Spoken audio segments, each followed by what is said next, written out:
வன்னி என்றாலே எங்களுக்கு ஞாபகம் வாருது நம்ம ஈழத்து இறுதி யுத்தம் தான். அந்த வகையில காலங்கள் கடந்தோடினாலும் மறவாத அந்த வடுவ மீண்டும் நினைவுபடுத்துற வகையில ஒரு ஈழத்து திரைப்படம் உங்களுக்காக ரெடியா இருக்குது. எதிர்வரும் 21ஆம் தேதி மதியம் 2 மணிக்கு பிரான்ஸ்ல பாரிஸ் 5ல காணப்படக்கூடிய திரையரங்கில இந்த திரைப்படம் திரையிடப்பட இருக்குது. இந்த திரைப்படத்தின் பேர் என்னன்னு சொல்லி பார்த்தீங்கன்னு சொன்னா, "வெந்து தணிந்த காடு" என்று சொல்லக்கூடிய ஒரு தலைப்பில உங்களுடைய இறுதி யுத்தத்தில நாங்கள் பட்ட எங்களுடைய அவலங்கள வெளிக்கொணர்ற வகையில இந்த திரைப்படம் அமைய இருக்கிறது.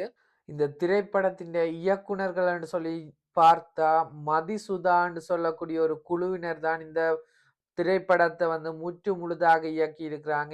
இந்த திரைப்படத்திற்கான டிக்கெட்டின் பிரைஸ் வந்து €10.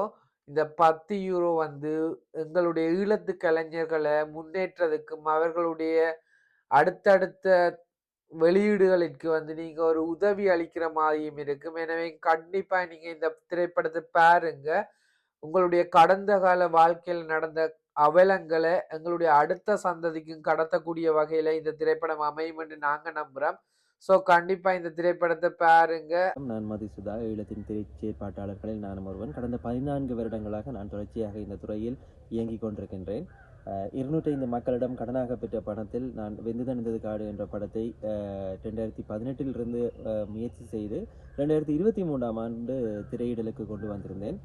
இந்த திரைப்படமானது சர்வதேச அளவில் இன்று வரைக்கும் முதல் ஒரு பதுங்குகுழி வாழ்க்கையை, பங்கர் வாழ்க்கையை மையப்படுத்தி வந்த சிவிலியன் பங்கர் பேஸ் திரைப்படமாக ஏற்றுக்கொள்ளப்பட்டு சர்வதேச விருது விழாக்களிலும் அறிவிக்கப்பட்டிருந்தது. காலத்தால் என்றும் பேசப்படும் என்ற நம்பிக்கை எனக்கும் என் படக்குழுவுக்கும், இந்த படத்திற்கு ஆதரவு நல்கி இன்று வரைக்கும் இந்த படத்தை பேசுபொருளாக பேசிக்கொண்டிருக்கும் அனைவருக்கும் உறுத்துடையதாகும். இந்த திரைப்படத்தை பிரான்ஸ் தேசத்தில் மீண்டும் திரையிடலுக்கு கொண்டு வருகின்றோம்.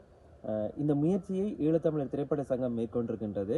எமது வாழ்வியலை சர்வதேசம் வரை கொண்டு சென்ற இந்த திரைப்படத்தை நீங்களும் சென்று பார்வையிட்டு உங்கள் நண்பர்களையும் அழைத்துச் செல்லும்படி அன்போடு கேட்டுக்கொள்கின்றேன். நன்றி.